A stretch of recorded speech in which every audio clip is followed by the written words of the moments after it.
And we are live. It's your favorite insurance agent, DarnaldJr. And this is Finlit Live. What's up, Finlit Live family? If you are tuning in live, go ahead and type in the chat #live. If you're watching the replay, type #replay. And this is an exciting day because today is my birthday. I turned the big 4-0. I know I look like I'm 16, but I'm really 40, I promise. And so I appreciate all the love that I've been getting all day long, like so many comments on my Facebook page and all the text messages. You guys are amazing. But today is about you because we're talking about how to manage personal finances as a spender. And I'm so excited to have the doctor in the house. So without any further ado, let's go ahead and get lit.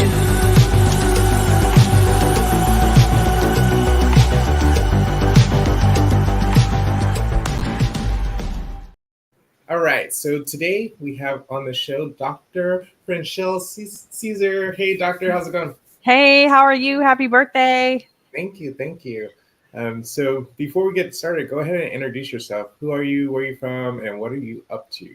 Sure. My name is Franchelle Caesar. I'm a retired internal medicine doctor. Now I'm a financial coach. I specialize with working with spenders. Originally, I'm from California. Right now, I live in Houston, Texas. I've been here since like the mid 90s. So yeah, and that is all about me. So you weren't raised here, but you got here as quick as possible, right? Oh my gosh, I used to have a bumper sticker that said that. Yeah, it seems like there's a mass exodus from California right now. Yeah, yeah. So cool. Uh, Well, before we get started, I'd like to know a little bit more about your story. Like, it sounds like you started off in internal medicine, and then it sounds like you switched over to personal finance. Like, what was that journey I like? know, right? It's kind of an unlikely change. But what happened was I was my own first client. I did not ever think of myself as like a numbers girl or finance person or anything like that. I was working in medicine, I kind of was like doing school until there was no more school to do. And I ended up in hospital medicine, worked in internal medicine in the hospital for about 16 years.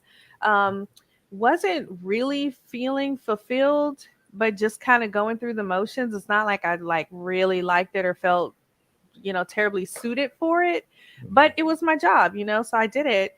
And then I had my twins in 2015 and I went on maternity leave. And during maternity leave, I was like, there's got to be a better way. I want to like not put these kids in daycare when I go back. I want to be, I want to raise them myself. I had my kids older, so I had colleagues who their kids were in their teens and they, felt disconnected and they had worked a lot and I was working a lot. And I said, I don't want to be like that. So it started out as me just leaving hospital medicine, going to a different job. And I would just, I had this long commute and I would always think about what's my next chapter? What will I do? And I started listening to the Dave Ramsey podcast on my super long commute. And it just really changed my life. I started thinking about, well, I don't have to get a different job that pays multiple six figures if I don't have all this debt. So if I pay off the debt, then weight is off my shoulders. I could explore, figure out who I am, what I am suited for, what I would like to do with my life. And so that's what I did. I paid off the debt really fast, which is how I ended up here.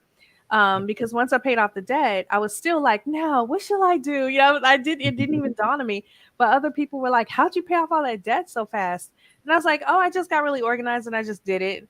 So what should I do? And so like it took some years before people were like, can you help us pay off debt? So I was like, oh, like that's what I should do. And so I started working with people and I realized that the system I had created worked really well for spenders, not well at all for savers. Wow. Savers do not like it. It feels redundant. It feels like a waste of time. Like they don't like it. But spenders, it's like a lifeline. It feels like magic. It feels so easy. It gives them peace of mind and it gives them calm each week. So I've started to focus exclusively with spenders and it's just been amazing. The last 3 years have been like incredible. Yeah, I would say what 80% of Americans are spenders. There's probably a small fraction that is savers, in my opinion. It's But really not. It's more like 30, between 30 and 40% of Americans are okay, spenders. wow, wow, Yeah. that's it. Wow. Yeah, which makes sense like for all of the financial literacy and like the budgeting advice and everything we get, it comes from savers and it Mm, works for savers. So there's that small subset of the population who feels like something's wrong with them because they mm, can't do it. When really it's like nobody has created a process for you with you in mind. So wow. that's what I did. So can you spill a little bit of the beans? Like, what's the secret sauce? Like, how do spenders Yeah. save and pay down debt? Yeah, so it's actually really simple. So there's two things that they need, and this is what I teach in my program, which I call a financial school for spenders. They need a plan and they need to track. So I don't make them budget at all. We don't budget. Budget is a dirty word, even though the name of my workbook is the budget diary. We don't live by a budget because what I found is spenders really, one of their core values is freedom. They really like to feel like they can make decisions in the moment. They don't want to have a preset spending plan. And the way that we do it with our tracking, you end up with a budget, but you don't start out with a budget. So the behavior change comes from, doing I have a process that you do every week. It's super simple, and they do that every week and they change their behavior on their own. Whereas most of the time when we learn about how to manage money, it's like, the rules come first and the behavior needs to fit inside the box of rules. Mm, Is what we do is you spend normally and then we come back, we look at it, we talk about it, you keep your goals in mind, and then your behavior changes based on knowing what you want and making those trade-offs. that's awesome. And what are some of your success stories? Like, do you have any two or three stories that you're like, yeah, they start off this way and now they're this way? Yeah, so many good ones. So the magic is in the coaching. So, like I said, the process is very simple, but especially with spenders, we tend to bury our heads in the sand. And so you can get a very simple process, but you don't stick to it. You may try a little bit and then you fall off the wagon and you just leave it alone. You come back a year later, everything's all messed up. You got to start over. So the magic is in the week by week, coming back to the coaching, bringing your questions back, asking, getting help, even if you're stuck. So I had a woman who, when we first started coaching, she was living in her pickup truck in San Diego. And lots of things had happened in her life, and her confidence was just at rock bottom. A brilliant, brilliant person, just in a bad position. Living in her pickup truck, having trouble finding an apartment. We coached, and she kept looking for a place to live, and it was just nothing was working out. And then about a year later, after we had gone through so many of her, deep, because things are surface level. When you're having trouble with your money, it's surface level. There's something underneath there that's going on. So we went all the way into that stuff. She cleared up a lot of that. Um, she started her online business back again, which she had had years before, and she moved to Italy. And Wow. she's like, I know, right? She's doing amazing. She's brilliant. Like, I didn't even know how great she was. And then, she's like, she went got her hair cut, and she's like, she looks like a totally different person. And she speaks like a totally different person, and she is a different person. And so that was like the magic of keep coming back, keep doing the work, get on top of your finances. Like everything starts with the money, and then your whole life kind of comes around that. Mm, Then I had another, and so this is a thing that happens in my group. So people come in, um, you can join, and it's just like a month by month subscription. Every time someone in their first month, every time after the first month, someone pays off a debt. Like they pay off their first credit card or they pay off something, just that first month. So I had a bunch of people join in a January of, I think, I can't remember what year it was, 2021, I think. The first month, everybody paid off a credit card. And then in April, someone paid off their house. Nice. I was like, wait, what? Right? She paid off the house. Then in May, so the very next month, someone paid off their Mercedes Benz. And then the next month, someone else paid off their SUV. And so it was like, we were just like, boom, boom, boom. Like every month, people were just rapid fire paying things off. And these were people who had spent their whole life thinking they were bad with money and Mm, having no idea, just feeling lost and feeling capable and smart in every other way. But when it came to finances, they would just like curl up into like, we call it adulting because they feel like a child when it comes to money. So when we do money things, we're like, oh, we're adulting. It's like the only place left where we're not being adults. So that's what we do. We work on doing grown up things with our money. It's fascinating. Excellent. Wow. Yeah. Sounds like you have a lot of great testimonials from the group. So, Yeah. so it sounds like it's not just a one-on-one journey with you and your client, but you actually have a team of people. You have a group of people that are all on the same journey, Yes. trying to accomplish the same goals. And how powerful is that? Like, have you Yeah. seen the group dynamic encourage each other and propel each other to go to the next level and meet their goals? Yes. Spenders thrive in community.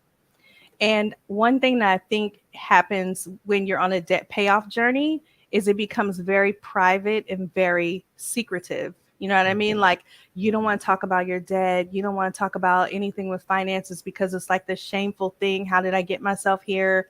Um, and I put spenders in groups because they thrive in community, seeing that, other people have the same issues they have.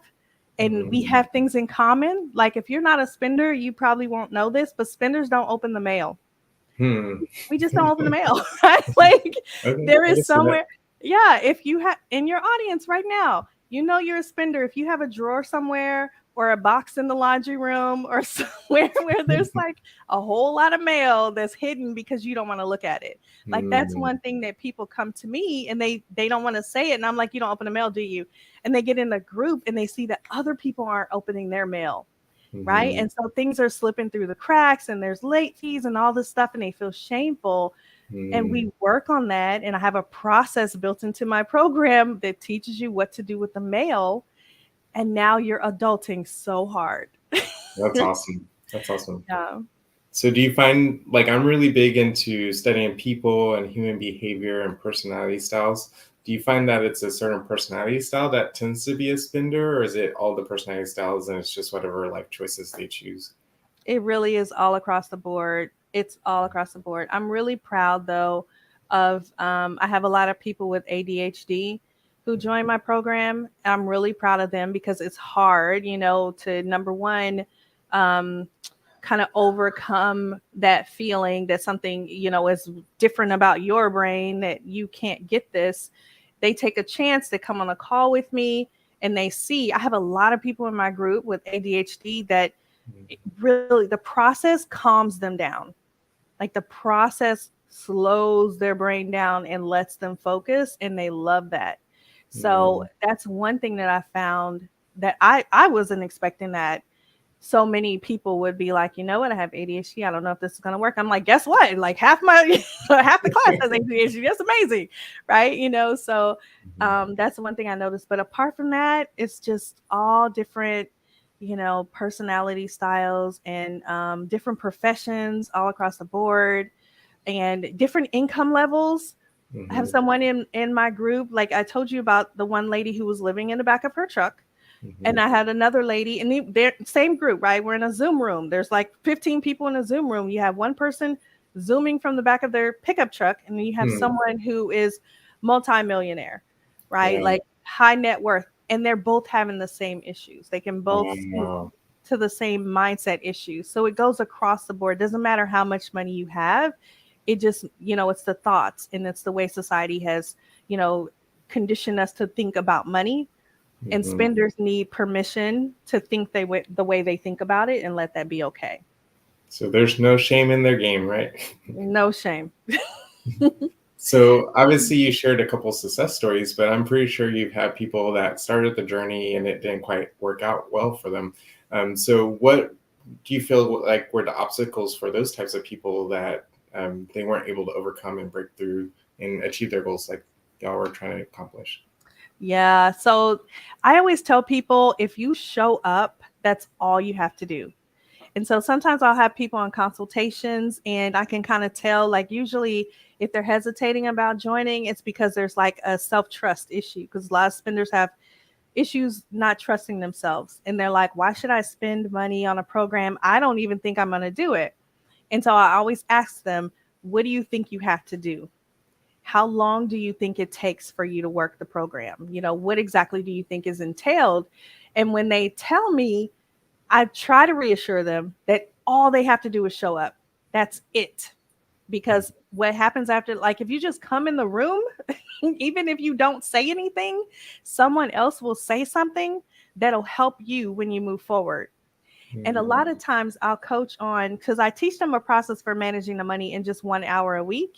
And sometimes we can spend a month coaching on just getting in the chair, just sitting down to open the spreadsheet to look at the money, right? Like I have a process for how to calm your nervous system down when you're going to look at your banking app, when you're going to open the mail. Like it's a whole thing just to get started because they've been ignoring this for so long. It feels so big in their mind.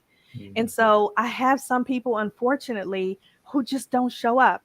They just don't come. And I'm like, I'm here for you. I'm here. You can call me. Like, I'm here for you. I will help you. But all you have to do is show up.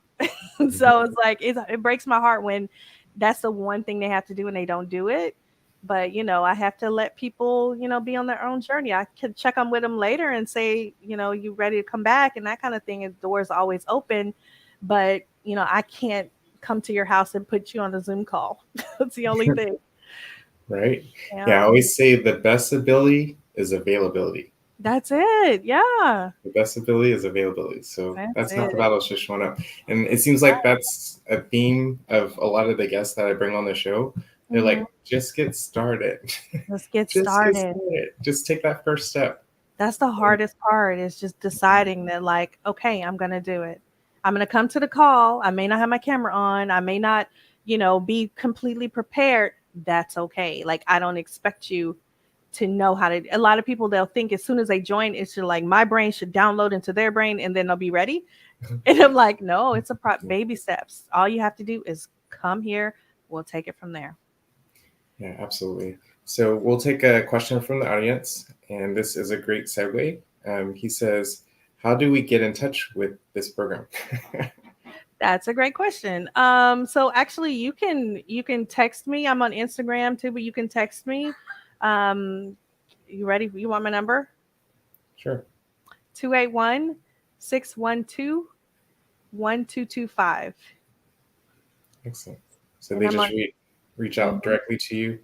Reach out directly to me. I'm available to talk. I like to hear people's stories, where they are, where they want to be, and see how we can bridge that gap. I'm on Instagram at 1 million spenders. If you want to, listen to some of my crazy live streams or DM me, that's probably the best way to get a hold of me. Excellent. And then I noticed you have a book back there. Like, what is your book Yeah, about? it's a workbook actually. So when I was paying off my debt, and I didn't tell you, people get mad at me because they're like, you didn't tell the whole story. So when I was paying, when I wanted to leave medicine, I was paying off my debt.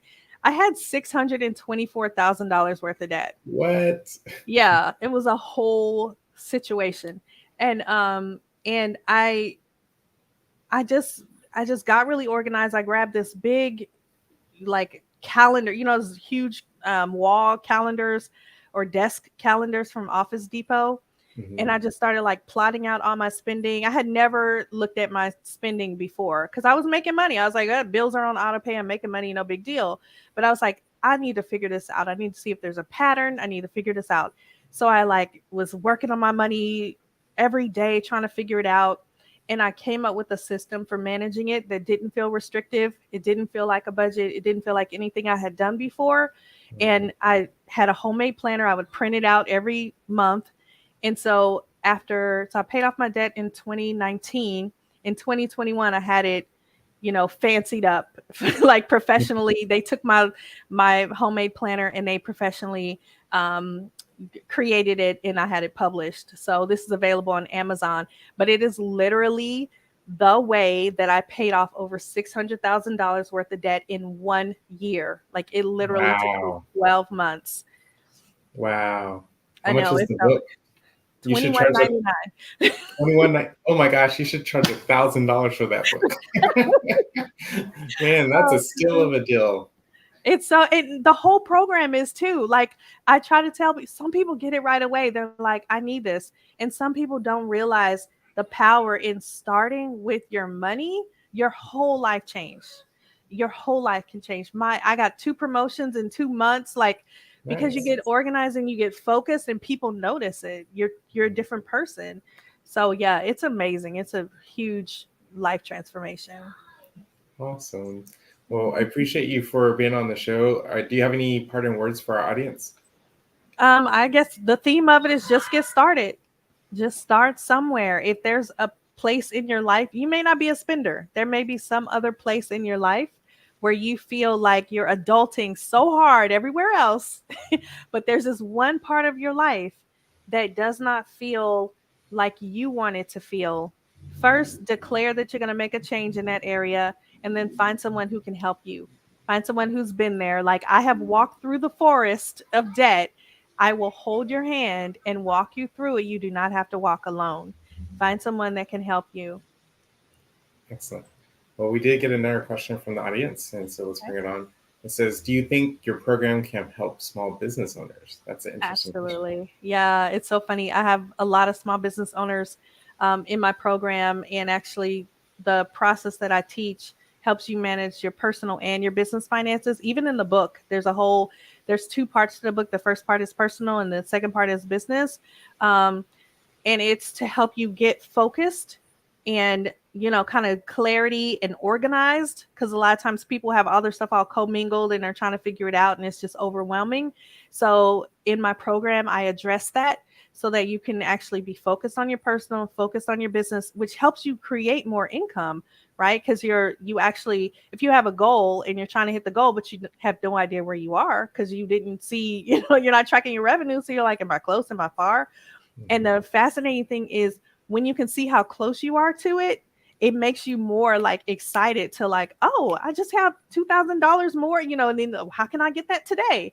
And then you end up making 7,000 because you're just, you're on top of it. So it's super important for spenders who have businesses, who have small businesses, to even more than just personal, to be on top of their business finances. There are a lot of people who get taken advantage of. And you can imagine this. You have a bookkeeper, you're not looking at your money, they're looking at your money, and now your money is gone, right? You have your cousin's friend doing your taxes, you have people all in your business doing payroll and things like that, and they're taking advantage of you because you're not looking, you're doing the ostrich thing, you got your head buried in the sand. So I have lots of small business owners who work with me because it helps them calm down about looking at their money, and they're way more successful because they take time and get it all sorted out. And it doesn't take that long. It takes longer for you to worry about your money all week than it does to just take care of it. Ooh, you should like italicize that, highlight that, bold it, underline it. True. That's a great quote. And it's biblical, right? Like the Bible says, he who can manage little will be ruler over much, right? Yep, so exactly.